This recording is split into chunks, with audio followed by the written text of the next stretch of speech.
Hi viewers, welcome to bright your life academy. இந்த வீடியோவில் நம்ம பார்க்க போகிறது 12ஆம் வகுப்பு தமிழ் நூல்வெளி முழுவதும் இந்த ஒரே வீடியோவில் பார்க்க போகிறோம். சரி, வாங்க வீடியோக்கு போகலாம். ஃபஸ்ட்டு பார்த்தீங்கன்னா கவிதை இளந்தமிழே சிற்பி பாலசுப்ரமணியம் இதை எழுதியிருக்காரு. இப்போ நூல்வெளி பார்க்கலாம். சிற்பி பாலசுப்ரமணியத்தின் நிலவுப்பூ அப்படின்ற கவிதை தொகுப்புலேருந்து தான் இங்கே பாடப்பகுதியாக கொடுத்துருக்காங்க. இவர் கவிஞர், பேராசிரியர், மொழிபெயர்ப்பாளர், இதழாளர் அப்படின்ற பல பன்முக திறமைகள் இவர்கிட்ட இருந்திருக்கு. இவர் பார்த்தீங்கன்னா பாரதியார் பல்கலைக்கழகத்தில் தமிழ்துறை தலைவராக பணி செஞ்சிருக்காரு. மொழிபெயர்ப்புக்காகவும் ஒரு கிராமத்து நதி அப்படின்ற கவிதை நூலிற்காகவும் 2 முறை சாகித்ய அகாதமி விருது இவர் வாங்கியிருக்காரு. இவருடைய கவிதைகள் பார்த்தீங்கன்னா ஆங்கிலம், கன்னடம், மலையாளம், மராத்தி, இந்தி ஆகியவற்றில் மொழிபெயர்க்கப்பட்டிருக்கு. இவர் ஒளிப்பறவை, சர்ப்பயாகம், சூரிய நிழல், ஒரு கிராமத்து நதி, பூஜ்யங்களின் சங்கிலி அந்த மாதிரி பல கவிதை நூல்களை இயற்றியிருக்காரு. இலக்கிய சிந்தனைகள், மலையாள கவிதை, அலையும் சுவடும் உள்ளிட்ட உரைநடை நூல்களையும் இவர் எழுதியிருக்காரு. மலையாளத்திலிருந்து கவிதைகளையும் புதினங்களையும் தமிழில் இவர் மொழிபெயர்த்திருக்காரு. சாகித்ய அகாதமியின் செயற்குழு உறுப்பினராகவும் இவர் இருந்திருக்காரு. அடுத்தது உரைநடை தமிழ் மொழியின் நடை அழகியல். இது யார் எழுதியிருக்காங்கன்னா தி.சு. நடராஜன் எழுதியிருக்காரு. இப்போ இதோட நூல்வெளி பார்க்கலாம்.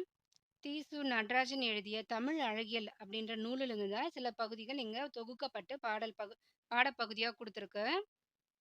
திறனாய்வு கலையை தமிழுக்கு அறிமுகப்படுத்தியவர்கள் இவர் வந்து ரொம்பவும் குறிப்பிடத்தக்கவர்னு சொல்கிறாங்க. திறனாய்வாளராக பரவலாக அறியப்படும் இவர் மதுரை காமராஜர் பல்கலைக்கழகம், போலாந்து நாட்டின் வார்சா பல்கலைக்கழகம், திருநெல்வேலி மனோன்மணியம் சுந்தரனார் பல்கலைக்கழகம் இந்த மாதிரி பல்கலைக்கழகத்தில் தமிழ் பேராசிரியராக இவர் பணிபுரிஞ்சிருக்காரு. கவிதை எனும் மொழி, திறனாய்வு கலை, தமிழ் அழகியல், தமிழின் பண்பாட்டு வெளிகள் உள்ளிட்ட நூல்களை இவர் இயற்றியிருக்காரு. அடுத்தது கவிதை தன்னேர் இல்லாத தமிழ். இது பார்த்தீங்கன்னா தண்டி அலங்கார உரை மேற்கோள் பாடல். இதோட நூல்வெளி பார்க்கலாம். தண்டி அலங்காரம் இது பார்த்தீங்கன்னா அணி இலக்கணத்தை கூறும் சிறப்பான நூல்களில் இதுவும் ஒன்று. பாடப்பகுதி பொருளணியில் பகுதியிலிருந்து எடுத்து கொடுத்துருக்காங்க. காவிய தர்சன் என்னும் வடமொழி இலக்கண நூலை தழுவி எழுதப்பட்ட நூல் தான் இது. இந்த நூலோட ஆசிரியர் யாருன்னு பார்த்தீங்கன்னா தண்டி.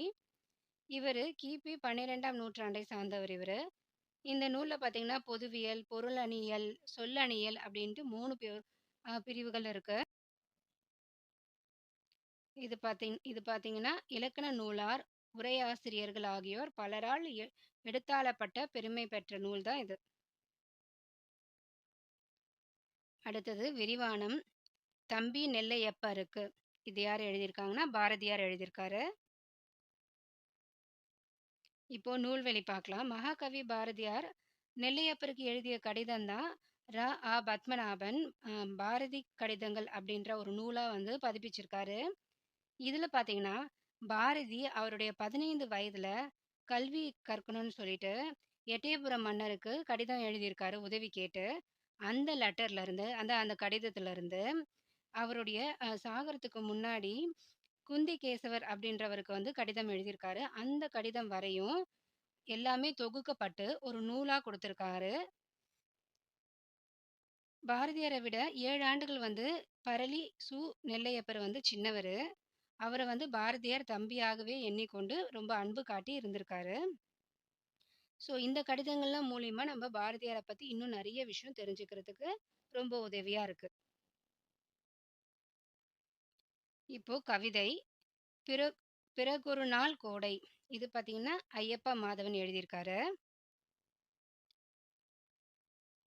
இப்போ இதோட நூல்வெளி பார்க்கலாம். இந்த கவிதை பார்த்தீங்கன்னா ஐயப்பா மாதவன் கவிதைகள் அப்படின்ற தொகுப்புல இருந்து எடுத்திருக்காங்க. சிவகங்கை மாவட்டம் நாட்டரசன் கோட்டையை சேர்ந்தவர் தான் இவர்.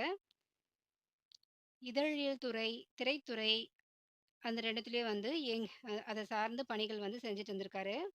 இன்று அப்படின்ற கவிதை குறும்படத்தையும், மழைக்கு பிறகு மழை, நான் என்பது வேறொருவன், நீர்வெளி முதலான கவிதை நூல்களையும் அவர் வெளியிட்டிருக்காரு.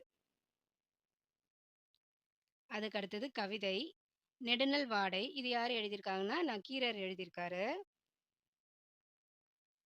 இப்போ இதோட நூல்வழி பார்க்கலாம். பாண்டியன் நெடுஞ்செழியனை பாட்டுடை தலைவனாக கொண்டு எழுதப்பட்ட நூல் தான் இது.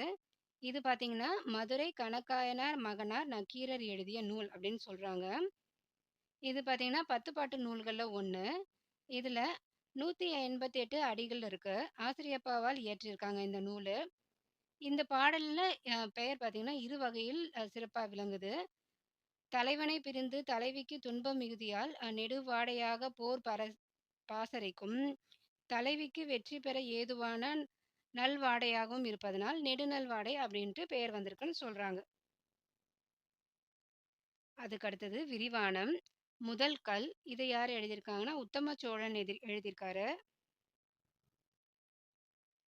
இப்போ வாங்க நூல்வழி பார்க்கலாம். உத்தம சோழன் இவருடைய இயற்பெயர் பார்த்தீங்கன்னா செல்வராஜ். இவர் எழுதிய முதல் கல் அதுதான் நம்மளுக்கு இங்க கதை பாடப்பகுதியா குடுத்துருக்காங்க. தஞ்சை சிறுகதைகள் அப்படின்ற தொகுப்புல இருந்து தான் இந்த கதை எடுத்திருக்காங்க. இவர் பார்த்தீங்கன்னா, திருத்துறைப்பூண்டி அருகே தீவம்மாள்புரத்தை சார்ந்தவர் தான் இவரு. இவரு மனித தீவுகள், குருவி மறந்த வீடு உள்ளிட்ட சிறுகதை தொகுப்புகளையும் இவர் எழுதியிருக்காரு. தொலைதூர வெளிச்சம், கசக்கும் இனிமை, கனல் பூக்கள் உள்ளிட்ட புதினங்களையும் இவரு எழுதியிருக்காரு. கிழக்கு வாசல் உதயம் அப்படின்ற திங்களிதழை கடந்த 12 ஆண்டுகளாக அவரு நடத்திட்டு வந்திருக்காரு. இப்போ உரைநடை பார்க்கலாம். தமிழர் குடும்ப முறை. பக்தவத்சல பாரதி எழுதியிருக்காரு. இப்போ நூல்வழி பார்க்கலாம். இந்த பாடப்பகுதி பார்த்தீங்கன்னா, பணுவல் காலாண்டிதழில் வெளிவந்த கட்டுரையின் சுருக்கம் தான் இது. இது யார் எழுதியிருக்காங்கன்னா, பக்தவத்சல பாரதி எழுதியிருக்காரு. இவர் பார்த்தீங்கன்னா, தமிழ் சமூகம், பண்பாடு சார்ந்த மானிடவியல் ஆய்வுகளை இவர் முன்னெடுத்து வந்திருக்காரு. பழங்குடிகள், நாடோடிகள் உள்ளிட்ட ரொம்பவும் விளிம்பு நிலையை சார்ந்த சமூகங்களை பற்றிய ஆய்வு இவர் மேற்கொண்டு வந்திருக்காரு. அது ரொம்ப முக்கியமான பங்கா இருக்கு. இலக்கிய மானிடவியல், பண்பாட்டு மானிடவியல், தமிழர் மானிடவியல், தமிழக பழங்குடிகள், பாணர் இனவரவியல், தமிழர் உணவு உள்ளிட்ட பல நூல்களையும் இவர் எழுதியிருக்காரு. அடுத்தது கவிதை. விருந்தினர் இல்லம். ஜலாலுதீன் ரூமி எழுதியிருக்காரு. இப்போ நூல்வழி பார்க்கலாம். ஜலாலுதீன் ரூமியின் கவிதைகள்ல தேர்ந்தெடுக்கப்பட்ட சிலவற்றை ஆங்கிலத்தில் அழகாக மொழியாக்கம் செஞ்சவர் யாருன்னு பார்த்தீங்கன்னா, கோல்மன் பாக்ஸ். அதை தமிழ்ல தாகம் கொண்ட மீனொன்று அப்படின்ற தலைப்புல என் சத்யமூர்த்தி மொழிபெயர்த்திருக்காரு. அந்த தொகுப்புல இருக்க கவிதை தான் இங்க நம்மளுக்கு ஒரு கவிதை தான் பாடப்பகுதியா கொடுத்துருக்காங்க. இவர் ஜலாலுதீன் ரூமி பார்த்தீங்கன்னா, ஆப்கானிஸ்தான் நாட்டில் கிபி 1207ஆம் ஆண்டு பிறந்திருக்காரு. பாரசீகத்தின் மிக சிறந்த கவிஞர்கள்ல இவரும் ஒருவர். இவரது குஃபி தத்துவ படைப்பான மஸ்னவி 25,600 பாடல்கள் இருக்கு அதுல. மஸ்னவி அப்படின்னா என்ன அர்த்தம்னா, ஆழமான ஆன்மீக கருத்துக்கள் நிரம்பிய இசை கவிதைகளின் தொகுப்பு அப்படின்னு சொல்றாங்க. இவரின் புகழ்பெற்ற மற்றொரு நூல் என்னன்னு பார்த்தீங்கன்னா, திவான்-இ ஷம்ஸ்-இ தப்ரிசி அப்படின்னு சொல்றாங்க. அடுத்தது கவிதை. கம்பராமாயணம். இது யார் எழுதியிருக்காங்கன்னா, கம்பர் எழுதியிருக்காரு. இப்போ இதோட நூல்வழி பார்க்கலாம். கம்பராமாயணம் பார்த்தீங்கன்னா, பல்வேறு விதமான பண்புகளை அடிப்படையாக கொண்டு நிறைய குணங்களை கொண்டு இருக்கிற மனிதர்களை பற்றிய கதை தான் இது. ராமன் அனைத்து உயிர்களையும் கீழ்மேல் அப்படின்ட்டு கருதாமல் எல்லாரையும் சரிசமமா காட்டுற பகுதிகள் தான் இங்க பாடப்பகுதியா கொடுத்துருக்கு. அயோத்திய காண்டம், ஆரண்ய காண்டம், கிட்கிந்தா காண்டம், யுத்த காண்டம் அந்த காண்டத்துலலாம் இருந்து குகன், சடாயு, சவரி, சுக்ரீவன், விடனன் ஆகியோரை பற்றிய பாடல்கள் இங்க தொகுக்கப்பட்டு கொடுத்துருக்கு. உடன்பிறப்பு பண்பையும் அன்பையும் வெளிப்படுத்துற பாடல்கள் தான் இது. இந்த நூலை இயற்றியவர் கம்பர். இவர் இதுக்கு என்ன பேர் வச்சாருன்னு பார்த்தீங்கன்னா, ராமாவதாரம் அப்படின்னு பெயர் வச்சிருக்காரு. கம்பரது கவிநலத்தின் காரணமாக இது கம்பராமாயணம் அப்படின்னு எல்லாரும் சொல்றாங்க. இவருடைய காலம் பார்த்தீங்கன்னா 12ஆம் நூற்றாண்டு. அதுக்கு அடுத்தது விரிவானம். உரிமை தாகம். இது யார் எழுதியிருக்காங்கன்னா, பூமணி எழுதியிருக்காரு. இப்போ இதோட நூல்வழி பார்க்கலாம். உரிமை தாகம் அப்படின்ற இந்த சிறுகதை பூமணி சிறுகதைகள் அப்படின்ற தொகுப்புல இருந்து எடுத்திருக்காங்க. பூமணி கரிசல் எழுத்தாளர்கள்ல ஒருத்தர். பூ மாணிக்க வாசகர் அப்படின்ற பெயரை சுருக்கி பூமணி அப்படின்னு அவரு அந்த பெயர்ல நிறைய நூல்களை எழுதிட்டு வந்திருக்காரு. தமிழ்நாடு அரசின் கூட்டுறவுத் துறையில் துணை பதிப்பாளராகவும் பணியாற்றியவர் இவரு. அறுப்பு, வயிறுகள், ரீதி, நொறுங்கல்கள் அதெல்லாம் இவரது சிறுகதை தொகுப்புகள். வெக்கை, பிறகு, அஞ்ஞாடி, கொம்பை உள்ளிட்ட புதினங்களையும் இவர் எழுதியிருக்காரு. கருவேலம் பூக்கள் அப்படின்ற திரைப்படத்தையும் இவர் எடுத்திருக்காரு. அஞ்ஞாடி அப்படின்ற புதினத்திற்காக இவர் 2014 பார்த்தீங்கன்னா சாகித்ய அகாதமி விருது வாங்கியிருக்காரு.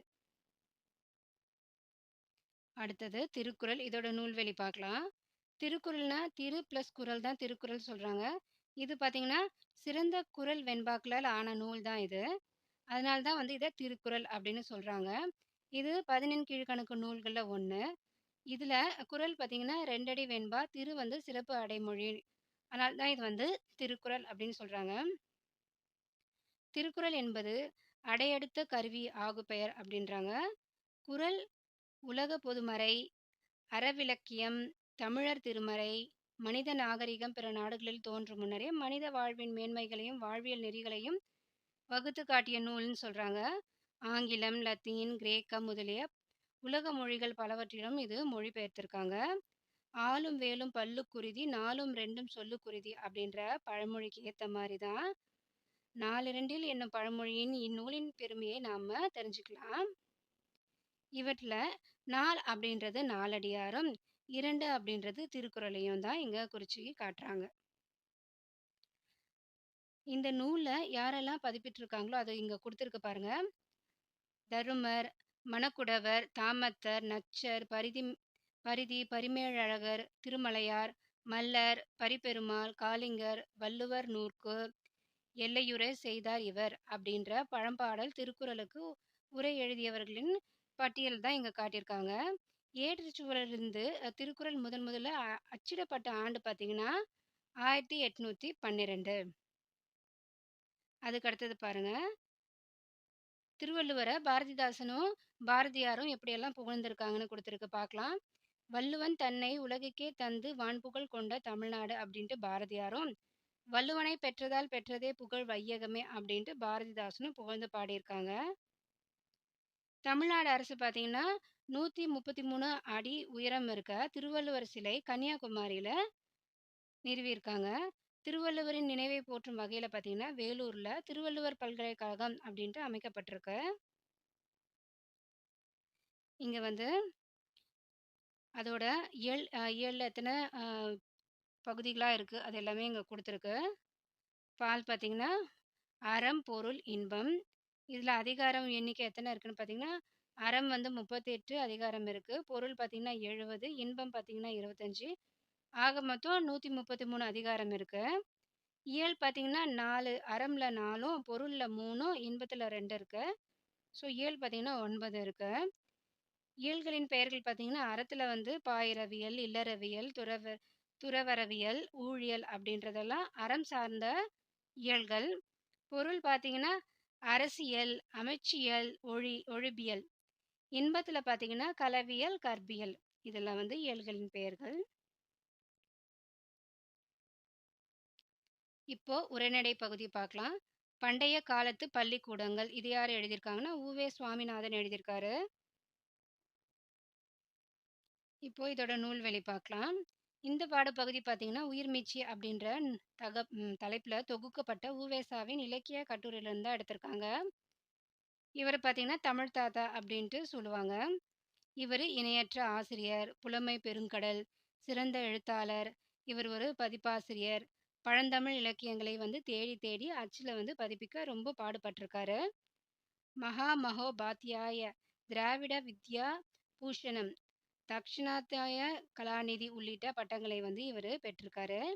கும்பகோணம் அரசு கலைக்கல்லூரியில் அப்புறம் சென்னை மாநில கல்லூரியிலையும் தமிழ் ஆசிரியராக பணிபுரிஞ்சிருக்காரு. 1932 பார்த்தீங்கன்னா சென்னை பல்கலைக்கழகத்தினால் டாக்டர் பட்டம் இவர் வாங்கியிருக்காரு. அவரது சிலை பார்த்தீங்கன்னா சென்னை மாநில கல்லூரியில் வங்கக்கடலை அதாவது பீச்சை நோக்கி இருக்கிற மாதிரி அமைச்சிருக்காங்க. சென்னையில் பார்த்தீங்கன்னா திருவான்மியூரில் இவர் பெயரில் ஊவாசா நூலகம் அமைச்சிருக்காங்க. அடுத்தது கவிதை இதில் வெற்றி பெற. இது யார் எழுதியிருக்காங்கன்னா, சுரதா எழுதியிருக்காரு.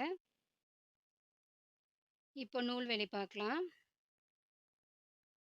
இந்த பாடப்பகுதி பார்த்தீங்கன்னா, கவிஞர் சுரதாவின் துறைமுகம் அப்படின்ற கவிதை தொகுப்புலேருந்து எடுத்திருக்காங்க. இவர் வந்து உவமை கவிஞர் அப்படின்னு சொல்றாங்க. இவருடைய இயற்பெயர் என்னன்னு பார்த்தீங்கன்னா, ராஜகோபாலன். இவர் வந்து பாரதிதாசன் மேல ரொம்ப பற்று இருந்ததுனால, சுப்புரத்தினதாசன் அப்படின்னு மாற்றினாரு இவர் பேர. ஸோ சுப்புரத்தினதாசன் அப்படின்ற சுருக்கம் தான் சுரதா அப்படின்ட்டு மாத்திக்கிட்டாரு. இவரு முழுக்க முழுக்க கவிதைகளையே கொண்ட காவியம் அப்படின்ற இதழ நடத்திட்டு வந்திருந்திருக்காரு. இலக்கியம், விண்மீன், ஊர்வலம் போன்ற இலக்கிய ஏடுகளையும் நடத்தியிருக்காரு. தேன்மழை, துறைமுகம், மங்கையர்க்கரசி, அமுதும் தேனும் உள்ளிட்ட பல நூல்களையும் எழுதியிருக்காரு. இவர் தமிழக அரசின் கலைமாமணி விருது, பாரதிதாசன் விருது, தஞ்சை தமிழ் பல்கலைக்கழகத்தின் ராசராசன் விருது உள்ளிட்ட பல விருதுகளை இவர் வாங்கியிருக்காரு. அடுத்தது கவிதை இடையீடு. இது யார் எழுதியிருக்காங்கன்னா, சி. மணி எழுதியிருக்காரு. இதோட நூல்வெளி பார்க்கலாம். இது இடையீடு கவிதை பார்த்தீங்கன்னா, சி. மணியின் இவருடைய இயற்பெயர் பார்த்தீங்கன்னா, சி. பழனிச்சாமி. இதுவரை அப்படின்ற தொகுப்புல இடம்பெற்றிருந்த கவிதை தான் இங்க குடுத்துருக்காங்க.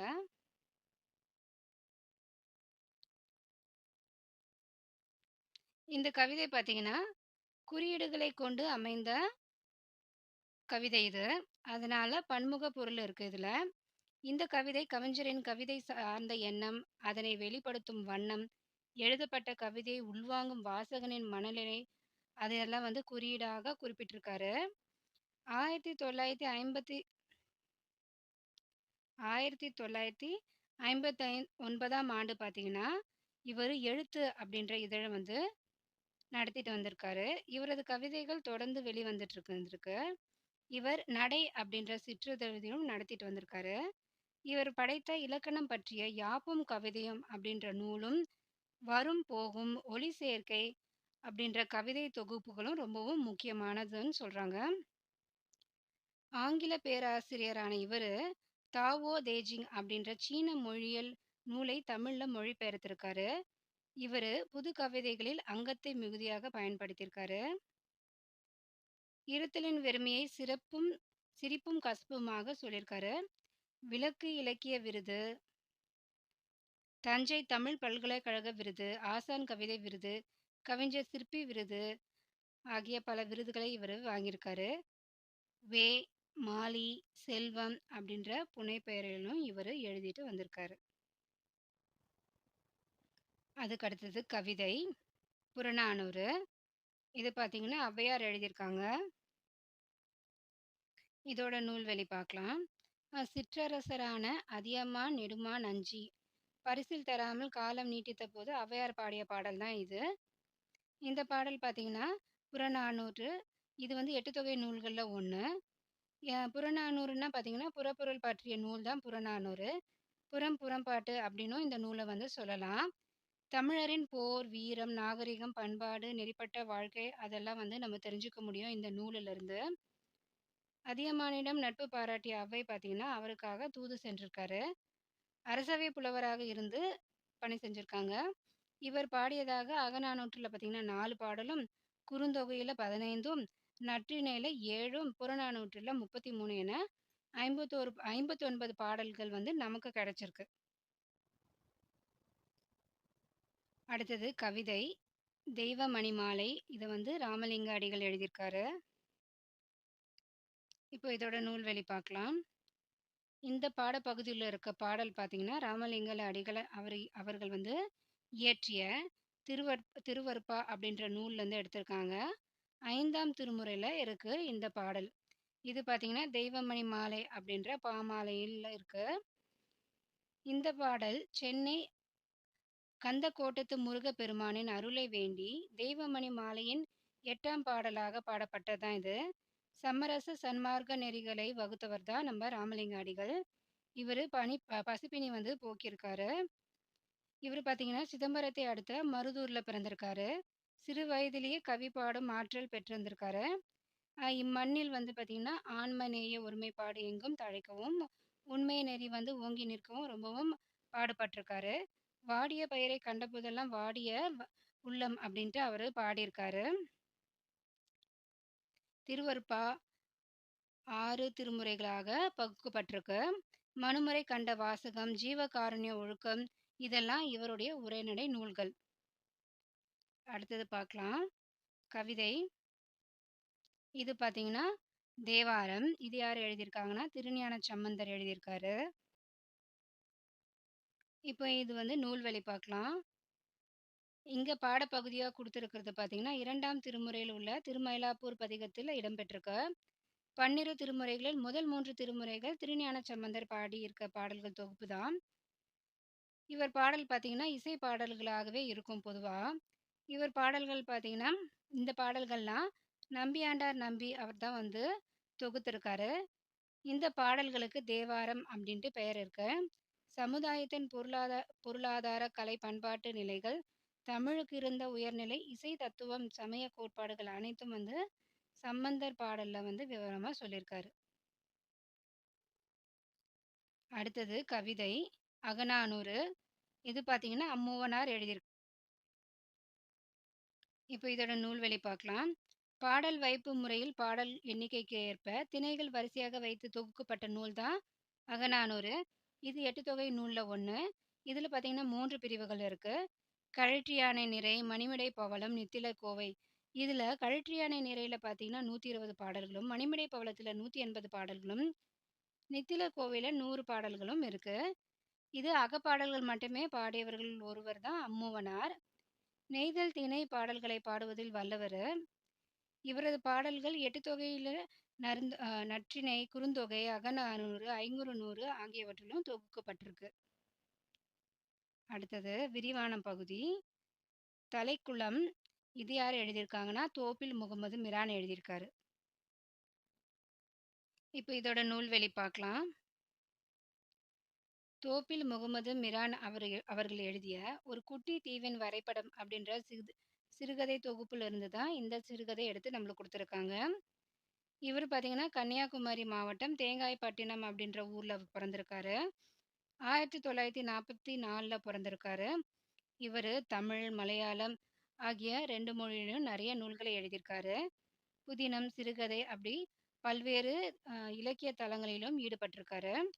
இவர் எழுதிய சாய்வு நாற்காலி அப்படின்ற புதினத்திற்காக பார்த்தீங்கன்னா 1997ல சாகித்ய அகாதமி விருது இவர் வாங்கியிருக்காரு. துறைமுகம், கூனன் தோப்பு அப்படின்ற படைப்புகள் தமிழக அரசின் விருதுகள் வந்து அதுக்காக வாங்கியிருக்காரு. அடுத்து உரைநடை உலகம், திரைமொழி. இதை பற்றியும் நூல்வழி கொடுத்துருக்கு, பார்க்கலாம். இதோட நூல்வழி பார்க்கலாம்.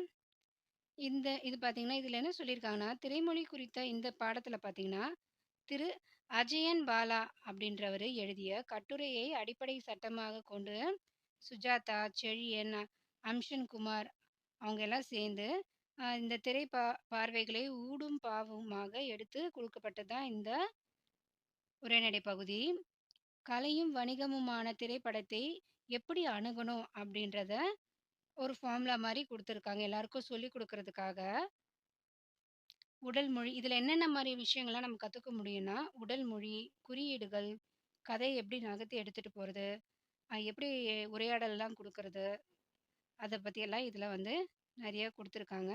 இதிலிருந்து நிறைய வந்து தொழில்நுட்ப விஷயங்களையும் வந்து மற்றவங்க கற்றுக்க முடியும். அதாவது திரைத்துறையில் ஈடுபட்டு இருக்கவங்களுக்காக ஒரு பாடமாக இது கொடுத்துருக்காங்க. அடுத்தது கவிதை. கவிதைகள் தான். இதை யார் எழுதியிருக்காங்கன்னா, நகுலன் எழுதியிருக்காரு. இப்போ நூல்வழி பார்க்கலாம். இந்த கவிதை பார்த்தீங்கன்னா, நகுலன் கவிதைகள் அப்படின்ற தொகுப்புல இருந்து எடுத்திருக்காங்க. இவருடைய இயற்பெயர் பார்த்தீங்கன்னா, டி.கே. துரைசாமி. இவர் கும்பகோணத்தில் பிறந்திருக்காரு. அப்புறம் கேரளா மாநிலம் திருவனந்தபுரத்தில் வாழ்ந்திருக்காரு. அண்ணாமலை பல்கலைக்கழகத்தில் தமிழும் ஆங்கிலத்திலும் முதுகலை பட்டம் வாங்கியிருக்காரு.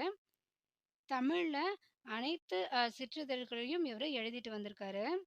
புதுக்கவிதை வடிவம் தமிழ் மொழியில் தடம் பதித்து கொண்டிருந்த காலகட்டத்தில் புதுக்கவிதை மூலம் வாழ்வியலுக்கு தேவையான கருத்துக்கள் எல்லாம் எடுத்து சொல்லியிருக்காரு இவர்.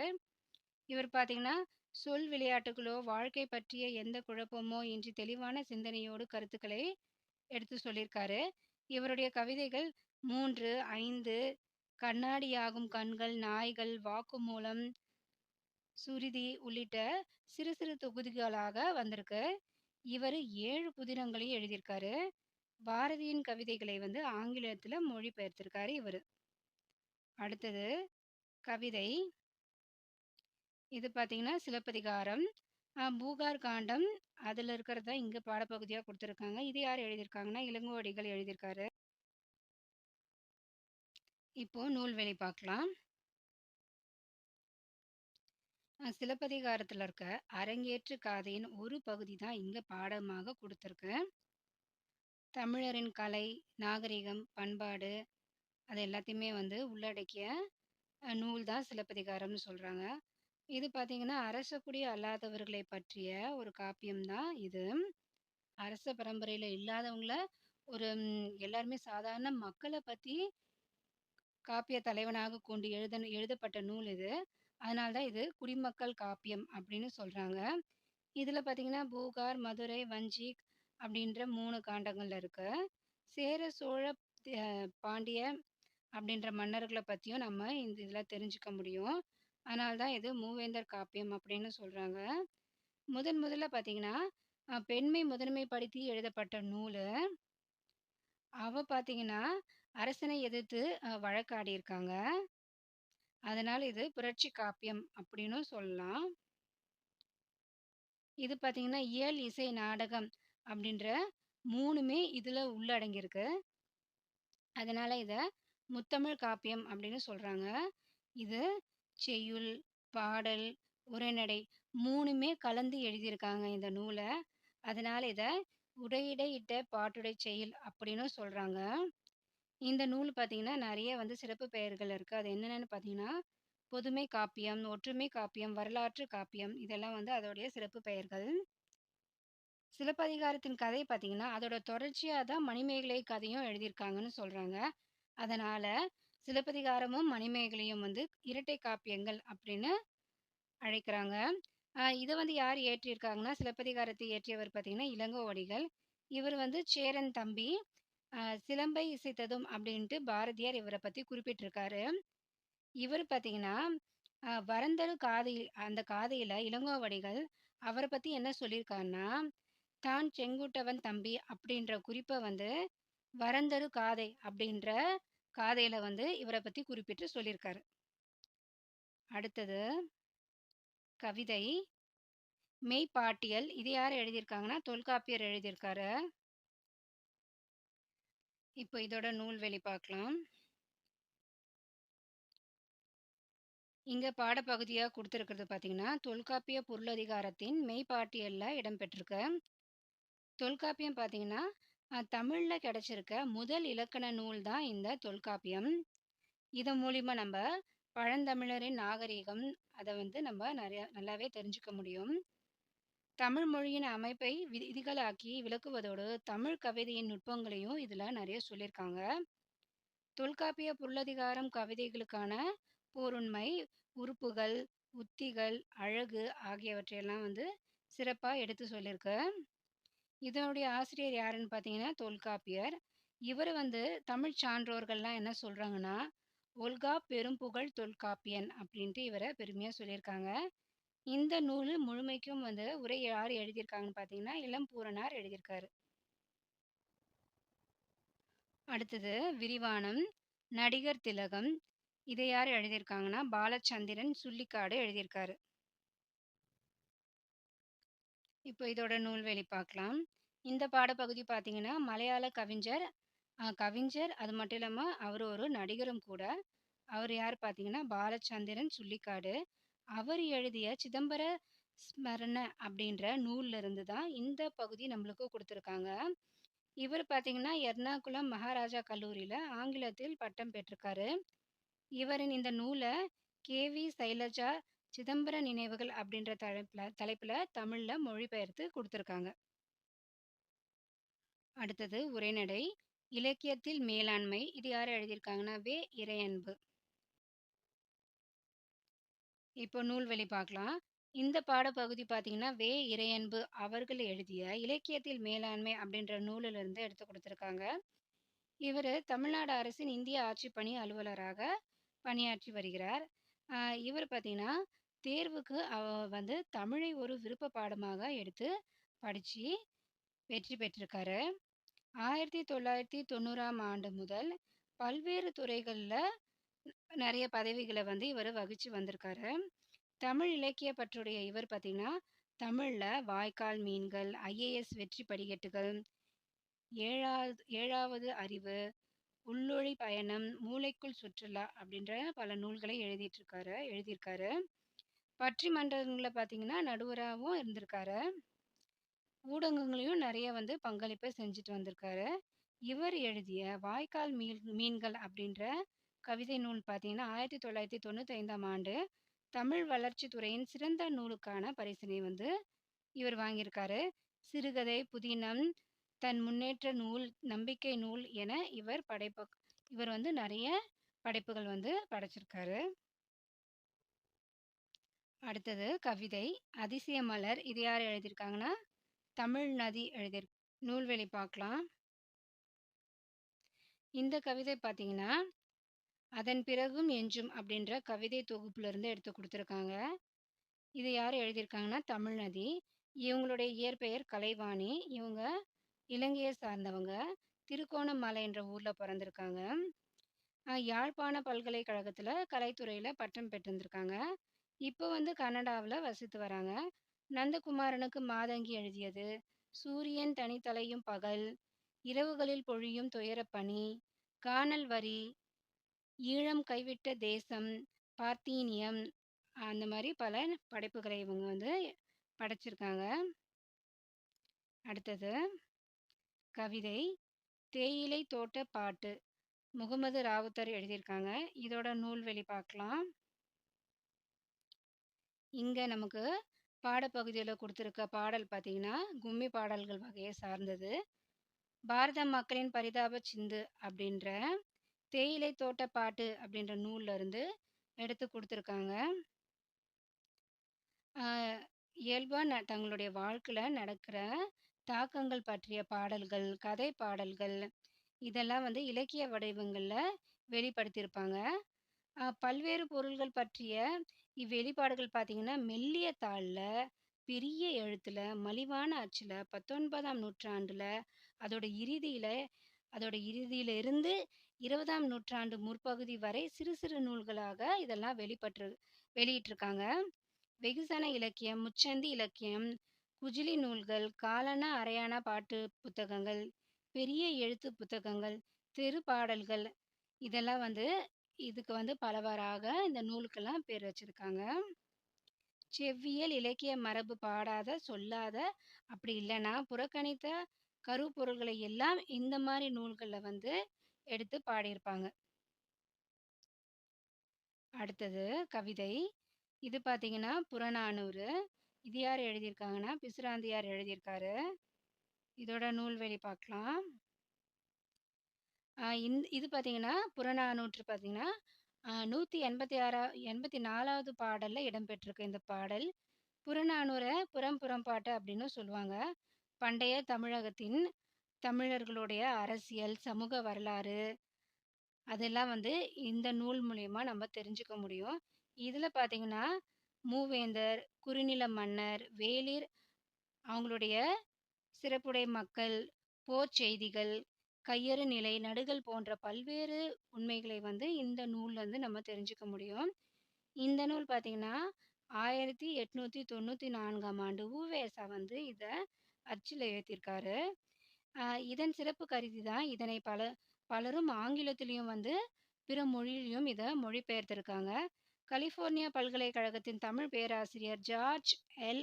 எர்ட் இவர் பார்த்தீங்கன்னா, the 400 songs of war and wisdom and anthology of poems from classical Tamil the Purananuru அப்படின்ற தலைப்புல 1999ஆம் ஆண்டு ஆங்கிலத்துல மொழிபெயர்த்திருக்காரு.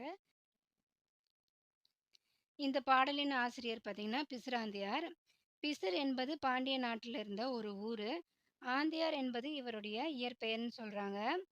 இவர் காலத்தில் பாண்டிய நாட்டை ஆண்ட மன்னன் அறிவுடை நம்பி பிசிராந்தையார் அரசனுக்கு அறிவுரை சொல்லக்கூடிய உயர்நிலையில் இருந்து சான்றோரா இருந்தார். அடுத்து விரிவானம், சங்ககால கல்வெட்டும் என் நினைவுகளும். இது யார் எழுதியிருக்காங்கன்னா, ஐராவதம் மகாதேவன் எழுதியிருக்காரு. இப்போ நூல்வெளி பார்க்கலாம். ஐராவத மகாதேவன் இவர் எழுதிய கட்டுரை பார்த்தீங்கன்னா, இந்த கட்டுரை பார்த்தீங்கன்னா, கல்வெட்டு அப்படின்ற இதழில் வெளிவந்திருக்கு. இவர் இந்திய ஆட்சிப்பணி அலுவலராக இருந்து தொல்லியலிலும் எழுத்திலும் ரொம்ப ஆர்வம் இருந்ததுனால அதை வந்து விருப்ப ஓய்வு கொடுத்து விட்டுட்டு வந்து அந்த வேலையை விட்டுட்டு வந்து ஆராய்ச்சியில் ஈடுபட்டிருக்காரு. கல்வெட்டு ஆராய்ச்சியில் வந்து ஈடுபட்டிருக்காரு. 30 வருஷமா ஈடுபட்டிருந்தாரு. சிந்து சமவெளி எப்படி எழுந்திருந்துச்சு அப்படின்ற பற்றிலாம் ஆராய்ச்சி இவர் வந்து எடுத்து எடுத்து சொன்னது ரொம்ப வரலாற்றிலே ரொம்ப ரொம்ப முக்கியமான ஒரு விஷயம்னு சொல்கிறாங்க. அவருடைய ஆய்வுகள் பார்த்தீங்கன்னா 5ற்கும் மேற்பட்ட நூல்களையும் கட்டுரைகளாகவும் வெளிவந்திருக்கு. ஆய்வுக்காக ஜவஹர்லால் நேரு ஆய்வறிஞர் விருது 1970ஆம் ஆண்டு, இந்திய வரலாற்று ஆராய்ச்சி மைய விருது 1992ஆம் ஆண்டு, தாமரை திரு விருது 2009ஆம் ஆண்டு, இதெல்லாம் வந்து அவர் பெற்ற விருதுகள். பதிற்று 10ல் இடம்பெற்ற சேர அரசர்களின் பெயர்கள் புகழூர் கல்வெட்டில் இடம்பெற்றிருந்ததை இவர் கண்டுபிடிச்சு சொல்லியிருக்காரு. இலக்கியத்தையும் கல்வெட்டையும் ஒருங்கிணைத்து பாறைகளிலிருந்து பழங்கல்வெட்டுகளையும் படியெடுத்து ஆய்வு நூலாக்கி தந்தது இவருடைய ரொம்பவும் மிகப்பெரிய பணின்னு சொல்றாங்க. அடுத்தது கவிதை முகம். இது யார் எழுதியிருக்காங்கன்னா, சுகந்தி சுப்பிரமணியன் எழுதியிருக்காங்க. சுகந்தி சுப்பிரமணியன் படைப்புகள் அப்படின்ற தொகுப்புல இருந்து இந்த கவிதை நம்மளுக்கு கொடுத்துருக்காங்க. தமிழின் நவீன பெண் கவிஞர்களை இவங்க வந்து ரொம்பவும் முக்கியமானவங்க. சுகந்தி சுப்பிரமணியன் பார்த்தீங்கன்னா, கோவை புறநகரின் ஆலந்துறை அப்படின்ற சிறிய கிராமத்தில் பிறந்திருக்காங்க. உயர்நிலை பள்ளி படிப்பை முழுமையாக செய்யாத இவங்க திருமணமாகி கணவர் தந்த நம்பிக்கையில் எழுத தொடங்கியிருக்காங்க. தனித்து விடப்பட்ட பெண்ணின் அனுபவங்களால் நிரம்பியுள்ள இவருடைய படைப்புகள் புதையுண்ட வாழ்க்கை, மீண்டெழுதலின் ரகசியம், அதெல்லாம் வந்து இவங்க எழுதிய கவிதை தொகுப்புகளாக வெளிவந்திருக்கு. இவருடைய மறைவுக்கு பிறகு இவரின் கவிதைகளையும் சில சிறுகதைகளையும் சுகந்தி சுப்பிரமணியன் படைப்புகள் அப்படின்ற பெயர்ல வெளிவந்திருக்கு. அடுத்தது இது ஒரு கவிதை, ரட்சணிய யாத்ரீகம். இது யார் எழுதியிருக்காங்கன்னா, H.A. கிருட்டிணனார் எழுதியிருக்காரு. இதோட நூல்வெளி பார்க்கலாம். ஜான் பயன் என்பவர் ஆங்கிலத்தில் எழுதிய பில்கிரிம்ஸ் ப்ராக்ரஸ் அப்படின்ற ஆங்கில நூலை வந்து தழுவி ரட்சணி யாத்ரீகம் வந்து எழுதியிருக்காங்க.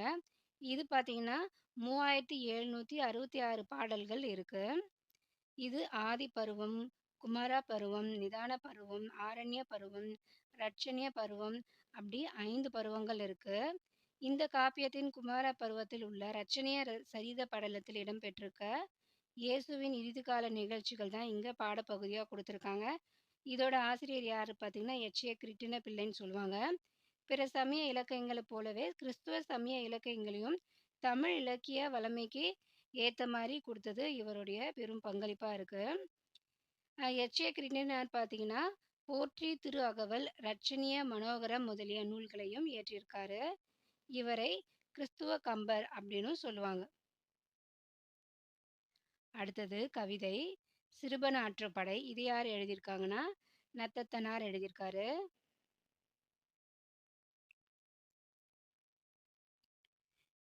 இதோட நூல்வெளி பார்க்கலாம். இது எழுதினது நல்லூர் நத்தத்தனார்னு சொல்லுவாங்க. இந்த சிறுபனாற்று படை பார்த்தீங்கன்னா 10 பாட்டு நூலில் ஒன்று. ஓய்மா நாட்டு மன்னனான நல்லிய கோடனை பாட்டுடை தலைவனாக கொண்டு பாடப்பட்ட நூல் தான் இது. இதில் 269 அடிகள் உள்ள நூல் தான் இது. பரிசு பெற்ற பாணன் ஒருவன் தான் வழியில் கண்ட மற்றொரு பாணனை அந்த அரசனிடம் ஆற்றுப்படுத்துவதாக இது அமைஞ்சிருக்கு. வள்ளல்களாக கருதப்பட்ட குறுநில மன்னர்கள் பற்றிய செய்திகள் இந்த நூல்ல இருந்து நம்ம தெரிஞ்சுக்கலாம். அடுத்தது விரிவானம், கோடை மழை. இது யார் எழுதியிருக்காங்கன்னா, சாந்தாதத் எழுதியிருக்காங்க. இதோட நூல்வெளி பார்க்கலாம். சாந்தாதத் இவங்க வந்து காஞ்சிபுரத்தை சேர்ந்தவங்க. இவங்க வந்து ஒரு பெண் படைப்பாளர். அமுத சுரபியில் வெளியான கோடை மலை அப்படின்ற இந்த சிறுகதை இலக்கிய சிந்தனை அமைப்பின் சிறந்த சிறுகதைக்கான விருது வந்து வாங்கியிருக்காங்க. இவங்க இப்போ பார்த்தீங்கன்னா ஹைதராபாத்தில் வசித்து வராங்க. சிறுகதை, கட்டுரை, மொழிபெயர்ப்பு அப்படின்ட்டு பல இலக்கிய துறையில இவங்க வந்து பங்களிப்பு ரொம்பவும் முக்கியமானது. பல விருதுகளையும் வாங்கியிருக்காங்க. இவங்க ஹைதராபாத்தில் வெளியாகும் நிறை அப்படின்ற மாத இதழின் ஆசிரியராக இருக்காங்க. திசையெட்டும் அப்படின்ற மொழிபெயர்ப்பு இதழின் ஆசிரியராகவும் ஆசிரியர் குழுவில இவங்க இருந்திருக்காங்க. இவங்களுடைய மொழிபெயர்ப்புகளை சாகித்ய அகாதமி வந்து வெளியிட்டிருக்கு. மனித நேயம் தான். அத பத்தி தான் இவங்களுடைய கதைகள்ல நெறைய விஷயம் இருக்கும்.